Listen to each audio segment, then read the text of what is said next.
Hi friends, अभी तक हमने कुछ लेक्चर्स में स्टडी किया है शेयर्स क्या होते हैं, फाइनेंस क्या होता है, फाइनेंशियल मार्केट्स क्या होती है, स्टॉक एक्सचेंज क्या होता है, कमोडिटी एक्सचेंज क्या होता है, कितने टाइप के एक्सचेंजेस हो सकते हैं, इंडिया के बड़े एक्सचेंजेस कौन कौन से हैं। ये सारी चीजें अभी हम डिस्कस कर चुके हैं, लेकिन लास्ट लेक्चर में मैं आपके लिए क्वेश्चन छोड़कर गया था। हमने डिस्कस किया था कि हम एज अ इन्वेस्टर किसी कंपनी के शेयर्स क्यों बाय करते हैं, लेकिन मैंने आपसे क्वेश्चन पूछा था कि कंपनी अपने शेयर्स क्यों इशू करेगी। What can be the reasons why a company issues equity? तो पहला थॉट आपके माइंड में आएगा पैसा रेस करने के लिए, क्योंकि कंपनी के पास पैसा रेस करने के लिए जनरली दो तरीके होते हैं। पहला, या तो वो उधार ले ले, या फिर दूसरा अपने शेयर्स किसी को दे दे और वहां से पैसा रेस कर ले। लेकिन सवाल ये उठता है कि ये पैसा चाहिए ही क्यों? क्या क्या रीजन हो सकते हैं जिसकी वजह से कंपनी अपने शेयर्स किसी और को देगी और उसके बदले में पैसा लेना चाहेगी? तो have you gone through those thoughts कि क्या कारण हो सकते हैं किसी कंपनी के शेयर्स इशू करने के? So I asked you a couple of reasons. आप मुझे कोई एक दो तीन कारण भी बता देंगे तो चलेगा, लेकिन मैं आपको बताऊंगा यहां पर 5 कारण। So I expect you to tell me a couple of reasons. कोई भी एक कारण, 2 कारण, 3 कारण बता दीजिए किस वजह से कंपनी पैसा रेस करना चाहती है। सो मैं बताता हूं आपको कुछ कारण कि कंपनी पैसा क्यों रेस करना चाहती है। फॉर एग्जांपल, अगर हम किसी ऐसी कंपनी की बात करें जो अभी तक लिस्टेड नहीं है, लेट अस से स्टॉक मार्केट में स्विगी लिस्टेड नहीं है, जोमैटो लिस्टेड है लेकिन स्विगी लिस्टेड नहीं है, तो स्विगी अपने इक्विटी शेयर्स पब्लिक को बेचेगी और बोलेगी मुझे पैसा दीजिए, फॉर एग्जाम्पल 10,000 करोड़ रुपीस। इस पैसे का स्विगी क्या क्या कर सकती है? पहला, स्विगी यूज कर सकती है एक्सपैंड करने के लिए। एक्सपेंशन, जैसे कि स्विगी के पास अभी फॉर एग्जांपल एक कॉर्पोरेट ऑफिस है हाइपोथेटिकली गुड़गांव में। क्या वो बैंगलोर में ऑफिस ओपन करना चाहती है? वो एक ऑफिस कोलकाता में भी ओपन करना चाहती है, या मे बी वो इंडिया से बाहर भी एक्सपैंड करना चाहती है? This can be one reason. Swiggy कहती है कि मुझे डिलीवरी करना बहुत अच्छे से आता है, अब मैं खाने के साथ साथ चीजें भी डिलीवर करना चाहती हूं, मैं अपने एरिया से डाइवर्सिफाई करना चाहती हूं। यह भी एक और कारण हो सकता है। और या फिर स्विगी कहती है कि मेरे पास लोन बहुत ज्यादा हो गया है, मुझे ये लोन रीपेमेंट करने के लिए पैसा चाहिए। तो ऐसे कुछ कारण हो सकते हैं, ऐसे बहुत सारे कारण हो सकते हैं। हम आने वाले प्रोग्राम्स में, हम आने वाले लेक्चर्स में डिस्कस करेंगे कि और कौन कौन से कारण हो सकते हैं। तब तक आपके लिए फूड फॉर थॉट रहेगा, लेकिन मैंने आज आपको 3 कारण दिए कि कंपनी अपने शेयर्स क्यों इशू करती है। पहला, एक्सपेंशन, दूसरा डाइवर्सिफिकेशन, तीसरा डेट रीपेमेंट। इसके अलावा लेट मी टेल यू, कम से कम 2 कारण और होते हैं जिसकी वजह से कंपनीज अपने शेयर्स इशू करती हैं। अभी इस सोच को कंटिन्यू रखिएगा। आज हम इस प्रोग्राम के अंदर, आज हम इस लेक्चर के अंदर एक बहुत ही इंपॉर्टेंट टॉपिक डिस्कस करने वाले हैं। आप बहुत बार इंस्टाग्राम रील्स देखते हैं finance, financial market, stock market की। आप बहुत बार यूट्यूब वीडियोस देखते हैं, और कभी कभी तो यूट्यूब वीडियो कोई और देखते देखते स्टॉक मार्केट की वीडियो की एडवर्टीजमेंट आ जाती है। बहुत बार ऐसा होता है ना कि एडवर्टीजमेंट आई या कोई वीडियो आई और देखते देखते आपको कोई टर्म सुनने को मिली स्टॉक मार्केट की, और आप जाके गूगल सर्च करते हैं कि इस टर्म का मतलब क्या होता है। अब ऐसा नहीं करना है। सो आज हम इस लेक्चर में ऐसी ही कुछ इंपॉर्टेंट टर्म्स डिस्कस करने वाले हैं, ऐसी टर्म जो स्टॉक मार्केट में ऑलमोस्ट डेली यूज होती है। आइए देखते हैं कौन कौन सी है वो टर्म्स और हम किस तरीके से उसको यूज कर सकते हैं। कुछ टर्म तो इनमें से इतनी इंपॉर्टेंट है कि अगर आप इन्वेस्टर बनते हैं, अगर आप ट्रेडर बनते हैं, या अगर आप पार्ट टाइम भी इन्वेस्टमेंट करना स्टार्ट करते हैं, चांसेस आर ये टर्म या ये टर्म्स आपकी रोजमर्रा की जिंदगी, आपकी रोजमर्रा की डेफिनेशंस और आपकी रोजमर्रा की लैंग्वेज की पार्ट बन जाएंगी। तो क्या है वो टर्म्स, आइए देखते हैं। तो यहां पर the term is face value. Market में कितने टाइप की डील्स हो सकती हैं? एलटीपी, या इसे हम सीएमपी भी बोलते हैं। Market cap, one of the most important terms in the financial markets. 52 week high low, bid ask, और भी कुछ टर्म्स हैं जो हम यहां पर स्टडी कर सकते हैं। इनको आपस में बातें करते करते में बहुत सारी टर्म्स सुनने को मिल जाएंगी यहां पर। And I am very sure ये टर्मिनोलॉजी अगर आप इन्वेस्टमेंट करना स्टार्ट करेंगे, अगर आप ट्रेडिंग करना स्टार्ट करेंगे, ये terminology, these kind of terminologies are going to become part of your life. सबसे पहली चीज फेस वैल्यू, जो हमने पिछले लेक्चर में कुछ हद तक कवर करी थी, जो मैंने आपको डिटेल में नहीं बताई थी, लेकिन आज मैं यहां पर डिटेल में कवर करने वाला हूं। फेस वैल्यू क्या होती है? फेस वैल्यू, हर शेयर की एक वैल्यू होती है। एक वैल्यू तो होती है वो जो मार्केट में आपको दिखती है, और एक वैल्यू उसकी एक इनहेरेंट वैल्यू होती है, एक ऐसी value which is decided by the company. तो फेस वैल्यू समझने के लिए एक कहानी समझाना बहुत जरूरी है। ये कहानी का छोटा सा पोर्शन हमने लास्ट वाले सेशन में भी कवर किया था। राहुल ने अपनी एक दुकान खोलनी है या राहुल ने अपना एक बिजनेस स्टार्ट करना है। राहुल के पास 1 लाख रुपए हैं। राहुल के पास क्या है? तो opening a company is like sowing a seed, एक बीज बोने के बराबर है।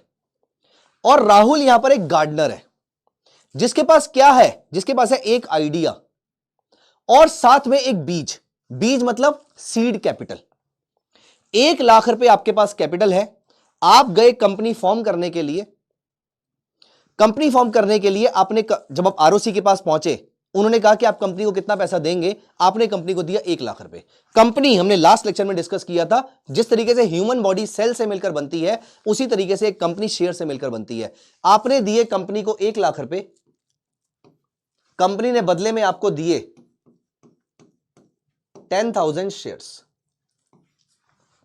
जिसमें से एक शेयर की वैल्यू हो गई 10 रुपीस।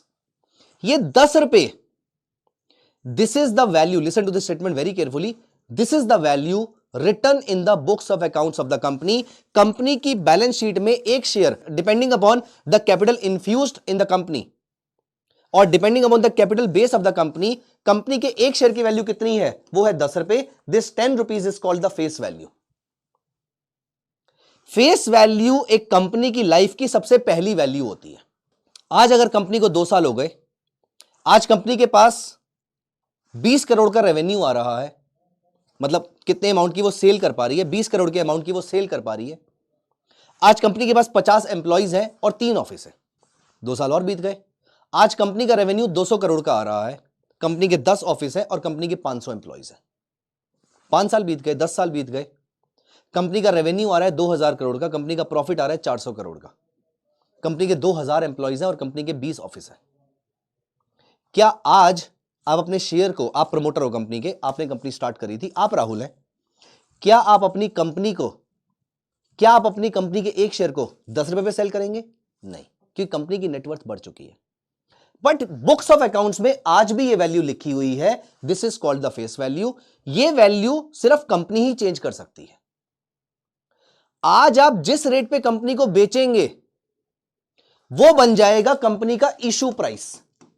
इशू प्राइस पे हम बाद में आएंगे, लेकिन फिलहाल फेस वैल्यू क्या है? It is the value written in the books of accounts of the company. अभी मैं इसको आपको लाइव एग्जांपल के थ्रू भी दिखाऊंगा, लेकिन एक क्वेश्चन आपके लिए, क्या अगर ये कंपनी आज अपने बिजनेस वाइंड अप करती है या फ्यूचर में कभी भी कंपनी अपने बिजनेस को वाइंड अप करती है, तो क्या face value is the minimum value जो एक शेयर होल्डर को मिलेगी? The answer is no. क्या एक शेयर फेस वैल्यू से नीचे ट्रेड हो सकता है? The answer is yes. तो फेस वैल्यू की रिक्वायरमेंट क्या है? जब वो शेयर जो है फेस वैल्यू से नीचे भी ट्रेड हो सकता है और फेस वैल्यू शेयर होल्डर को मिलनी भी नहीं है। फेस वैल्यू का रीजन क्या है एग्जिस्ट करने का? इसका एक बहुत ही खास रीजन है, क्योंकि मैंने आपको बताया, आपने एक स्टेटमेंट बहुत ध्यान से सुनी होगी, मैंने बताया कि ये इकलौती वैल्यू है जो कंपनी खुद के लिए डिसाइड करती है। इसका मतलब कंपनी ने जितनी भी डिक्लेरेशंस देनी है, फॉर एग्जांपल कंपनी ने डिविडेंड डिक्लेयर करना है, वो डिक्लेयर किया जाता है फेस वैल्यू के बेसिस पे। फॉर एग्जांपल कंपनी का शेयर चल रहा है 100 रुपए पे, कंपनी की फेस वैल्यू है 10 रुपीस। कंपनी आपको यह नहीं बोलेगी कि मैं आपको 3 रुपए डिविडेंड दे रही हूं। कंपनी आपको यह भी नहीं बोलेगी कि मैं आपको स्टॉक मार्केट के प्राइस का 3% डिविडेंड दे रही हूं। नो, क्योंकि stock market price continuously change होता रहेगा और स्टॉक मार्केट प्राइस के लिए कंपनी डिपेंडेंट है स्टॉक मार्केट पे। एक वैल्यू जो कंपनी ने खुद डिसाइड करी, फेस वैल्यू, कंपनी आपको यह बोलेगी मैं आपको 30% डिविडेंड दे रही हूं, 30% ऑफ द फेस वैल्यू। कहने का मतलब है फेस वैल्यू की रिक्वायरमेंट क्या है? फेस वैल्यू की रिक्वायरमेंट क्या है? Company declares all the corporate actions on the face value, क्योंकि face value is the only term which is decided by the company. Let us have a look at this number. आपको कहां से मिलेगा?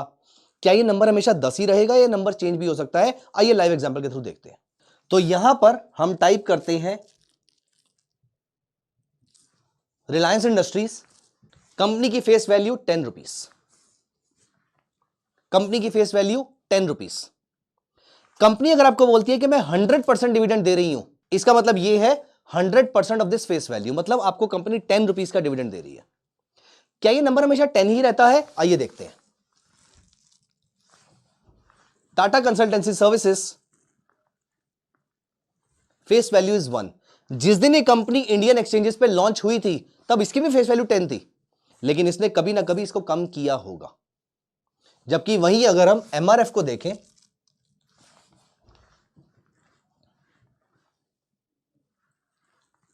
MRF की face value आज भी 10 है, रिलायंस की फेस वैल्यू आज 10 है, टीसीएस की फेस वैल्यू 1 है, किसी कंपनी की फेस वैल्यू 2 रुपीज हो सकती है, 5 हो सकती है, कुछ भी हो सकती है। तो कंपनी अपना ये नंबर चेंज कर सकती है और इस नंबर का यूज क्या है, डिविडेंड डिक्लेयर करने के काम आता है। सेकेंड टर्म पे चलते हैं, type of deals. There can be different type of deals in a company. आपने बहुत बार ये टर्म सुन रखी होगी, ब्लॉक डील या फिर बल्क डील या फिर इनसाइडर डील, ब्लॉक डील। अच्छा, पहली चीज, हम ये टर्म पढ़ ही क्यों रहे हैं? हम ये टर्म इसलिए पढ़ रहे हैं, ये तीनों टर्म्स इसलिए इंपॉर्टेंट है क्योंकि we are likely to be an investor, we are likely to be a share holder in the company. अगर कोई बड़ी क्वांटिटी में शेयर परचेज या सेल करता है तो मुझे फर्क पड़ेगा। अगर कोई कंपनी के अंदर का पर्सन शेयर परचेज करता है या बेचता है तो मुझे इससे एनालिसिस करने का मौका मिलेगा। इसीलिए यह टर्म शेयर होल्डर के लिए बहुत इंपॉर्टेंट है। जब कभी कोई पर्सन, जब कभी कोई इंस्टीट्यूशन और an individual, whenever someone buys more than 5 lakh shares और more than 10 crore rupees worth of shares, ये number time and again change हो सकते हैं। Last I checked was this figure. तो जब कभी कोई 5 लाख शेयर या 10 करोड़ से ऊपर की शेयर खरीदता या बेचता है एक्सचेंज पे, वो काउंट होता है ब्लॉक डील में। आप यहां पर वीडियो को पॉज कीजिए और गूगल सर्च कीजिए block deals today NSC BSc. आपको मिलेंगे काफी सारे डील्स, या येस्टरडे, टुडे अगर आज नहीं हुआ होगा तो कल कोई हुआ होगा। ये सारी डील्स आप ट्रैक कर सकते हैं। अगर कोई बड़ी क्वांटिटी में शेयर परचेज या सेल कर रहा है, उससे प्राइसेस चेंज हो सकते हैं ना ये, और या फिर इससे लॉन्ग टर्म में प्राइसेस पे इंपैक्ट आ सकता है। इसलिए मुझे एज अ शेयर होल्डर ये चीज इंपॉर्टेंट, इसलिए मेरे लिए एज अ शेयर होल्डर ये चीज बहुत इंपॉर्टेंट है, ये मेरे लिए मैटर करेगी।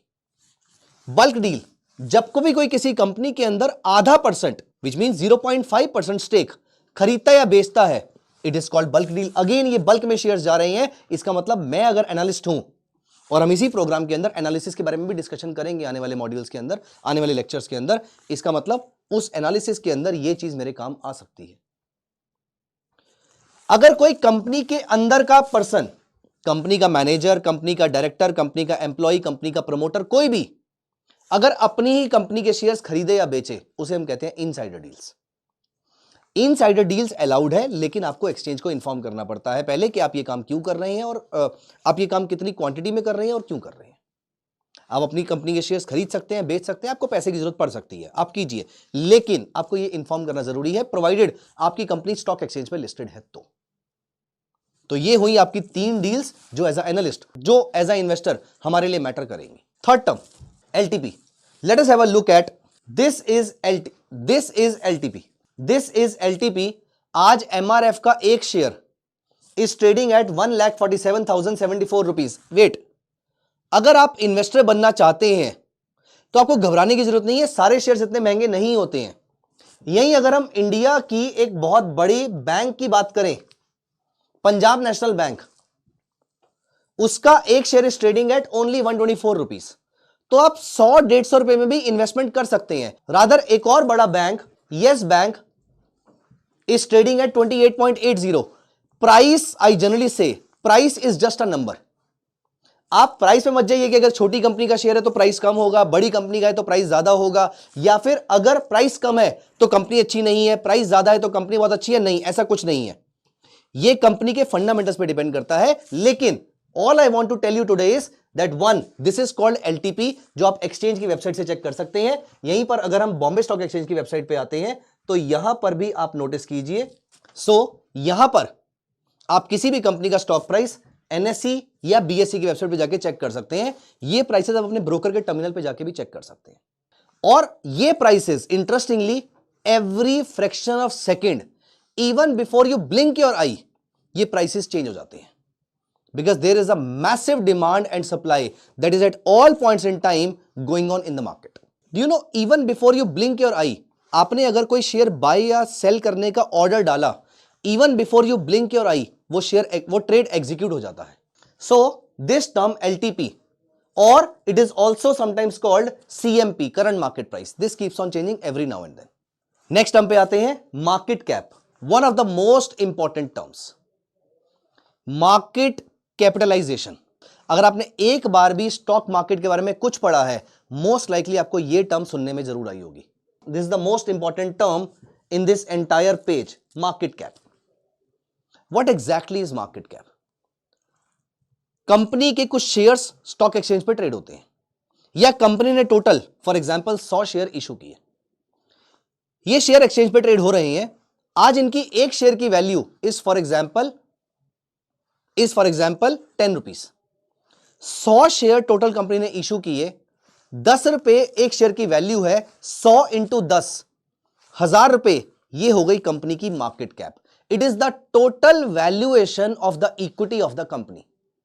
कंपनी के सारे शेयर्स की वैल्यूएशन कितनी है उसे हम कहते हैं मार्केट कैप. कंपनी ने 100 शेयर इशू किए, मल्टीप्लाई बाय एक शेयर की कुछ वैल्यू चल रही थी, इन दोनों को मल्टीप्लाई कर देंगे, ये आ जाएगा मार्केट कैप. ये हो गई कंपनी की टोटल इक्विटी की वैल्यू. इसके बेसिस पे इनमें से कुछ शेयर प्रमोटर के पास भी हो सकते हैं, कंपनी के ओनर के पास भी हो सकते हैं, और कुछ मार्केट में ट्रेड हो रहे होते हैं. अगर आप 100 में से 20 शेयर सिर्फ मार्केट में ट्रेड हो रहे हैं, अगर आप सिर्फ इनकी वैल्यू निकालिए करंट मार्केट प्राइस से मल्टीप्लाई करके, ऑफ कोर्स अगर आप इसकी वैल्यू निकालिए, ये वैल्यू कितनी आती है? This is called free float market cap. अभी हमारे लिए ये इंपॉर्टेंट नहीं है. इंपॉर्टेंट क्या है? ये मार्केट कैप या फ्री फ्लोट मार्केट कैप किसी एक इक्विटी की वैल्यूएशन है, और इसके बेसिस पे जो इंपॉर्टेंट चीज है यहां पर जो जिंदगी भर हमारे काम आएगी वो ये है, इस पूरी इक्विटी की वैल्यूएशन को अगर हम देखें, अगर मैं टॉप की 100 कंपनीज निकालूं इंडिया की इस मार्केट वैल्यू के बेसिस पे, जो मैंने आपको बताया सबसे बड़ी कंपनी है रिलायंस इंडस्ट्रीज, सेकंड नंबर पे for example TCS, third number पे hypothetically HDFC bank, fourth number पे फॉर एग्जांपल L&T. टॉप की 100 companies based on market cap, इन्हें हम बोलते हैं लार्ज कैप कंपनीज. अगली 150 कंपनीज 101 से 250 वाली, अगली 150 companies based on market cap are called mid cap companies. बाकी सारी companies based on market cap are called small cap companies. इसका यूज क्या है? इसका एक बहुत ही खास यूज है. लार्ज कैप कंपनीज ये बहुत लंबे पीरियड से सस्टेन कर रही हैं. इन्होंने इकोनॉमी के अप्स एंड डाउन्स बहुत ज्यादा देखे हैं, प्रॉफिट्स देखे हैं, लॉसेस देखे हैं, वॉर्स देखे हैं, रिसेशन देखे हैं, बूम्स देखे हैं, एक्सपेंशन देखे हैं, सब कुछ देखा है. ये बहुत लंबे टाइम तक सर्वाइव कर चुकी हैं.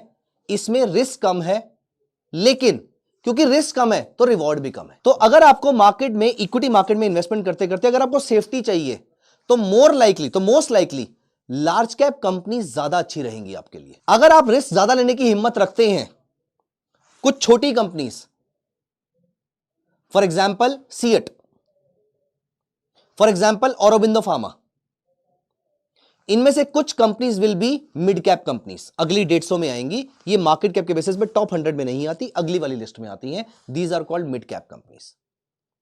और कुछ कंपनीज बहुत छोटी होंगी इससे, these are called small cap companies.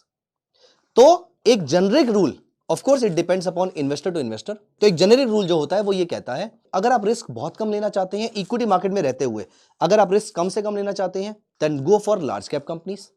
थोड़ा इंक्रीज कर सकते हैं, go for mid cap companies, और इंक्रीज कर सकते हैं, go for small cap companies. Reward भी इसी प्रोपोर्शन में मिलेंगे. ज्यादा रिवॉर्ड चाहिए स्मॉल कैप कंपनीज, थोड़ा कम चलेगा मिड कैप कंपनीज, बहुत ही कम, बहुत कम में भी आप इन्फ्लेशन को रेगुलरली बीट कर सकते हैं इक्विटी मार्केट में इन्वेस्टेड रह के, तो आप लार्ज कैप कंपनीज में जा सकते हैं. Second last term 52 week high and low. एक स्टॉक ने पिछले एक साल में कितना हाई लगाया 52 वीक हाई, कितना लो लगाया 52 week low. Let me show you with an example here. ये कंपनी यस बैंक, पिछले एक साल की अगर हम बात करें, आज इसका प्राइस चल रहा है 28 रुपए 80 पैसे, लेकिन 9 फरवरी 2024 को इसने लगाया था 32 रुपीज 85 पैसे का हाई. ये था इसका पिछला एक साल का हाईएस्ट लेवल, और ये था 13 मार्च 2023 को उसने लगाया था 14 रुपए 40 पैसे का लो. ये नंबर क्यों इंपॉर्टेंट है? ये नंबर मुझे ये बताता है कि आज ये स्टॉक अपने लाइफ टाइम हाई के आसपास चल रहा है. इसका मतलब ये स्टॉक ऑलरेडी बहुत ऊपर जा सकता है. अब आपकी मर्जी है, आप मोमेंटम कैच करना चाहते हैं तो इस स्टॉक को बाय कर सकते हैं, या आपको लगता है ये ऑलरेडी ओवरवैल्यूड है तो आप इसको सेल कर सकते हैं. ये एक इंडिविजुअल की रिक्वायरमेंट होती है, ये एक इंडिविजुअल का व्यू हो सकता है. लेकिन लोग एनालिसिस करने के लिए 52 week high and 52 week low को कुछ हद तक यूज करते हैं। And the last term is bid and ask. आपने एक प्रॉपर्टी परचेज करनी है, आपको अगर कोई प्रॉपर्टी परचेज करनी है 1 करोड़ रुपए के रेट पे, तो आपने बोला कि मैं 1 करोड़ में प्रॉपर्टी परचेज करने को रेडी हूं, दिस इज कॉल्ड बिड। मैंने बोला मैं 1 करोड़ 10 लाख में प्रॉपर्टी सेल करने को रेडी हूं, this is called ask.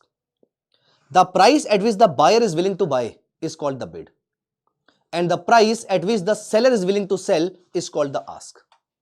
Let me show you with an example here. यहां पर आप नोटिस कीजिए, फिलहाल तो आज मार्केट बंद हो, यहां पर आप नोटिस कीजिए फिलहाल तो आज मार्केट बंद हो चुकी है, लेकिन these are the bids and these are the asks. So यहां पर आपके इस रेट पे लोग शेयर्स को परचेज करने को रेडी रहेंगे और इस रेट पे लोग शेयर्स को सेल करने को रेडी थे।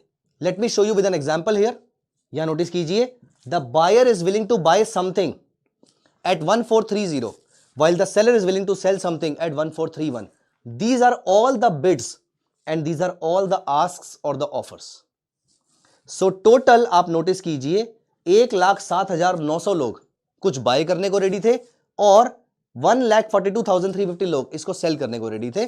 इसका इंपैक्ट क्या होगा वो एक बात की बात है, लेकिन लोग इसको यूज करते हैं अपना एनालिसिस करने के लिए, क्योंकि हम अब अगला सेशन हमारा कौन सा है, टाइप्स ऑफ एनालिसिस ना, क्योंकि अब हम अगले सेशन में ये डिस्कस करने वाले हैं कि एनालिसिस कितने टाइप से किया जा सकता है। ये सारी टर्म्स हमने यहां पर डिस्कस करी हैं, इसके अलावा भी बहुत सारी टर्म्स होती हैं, लेकिन कुछ बेसिक टर्म जो आपके डेली बेसिस पे एनालिसिस करने में मदद करती हैं, वो टर्म्स हमने इस लेक्चर में कवर करने की कोशिश करी है। सो नेक्स्ट लेक्चर में we are going to talk about the different types of analysis. दुनिया में अलग अलग टाइप के लोग किस किस तरीके से किसी स्टॉक का, कमोडिटी का, करेंसी का एनालिसिस कर सकते हैं, वो सारे टाइप के एनालिसिस जो दुनिया करती है वो हम नेक्स्ट लेक्चर में कवर करने वाले हैं। See you in the next lecture.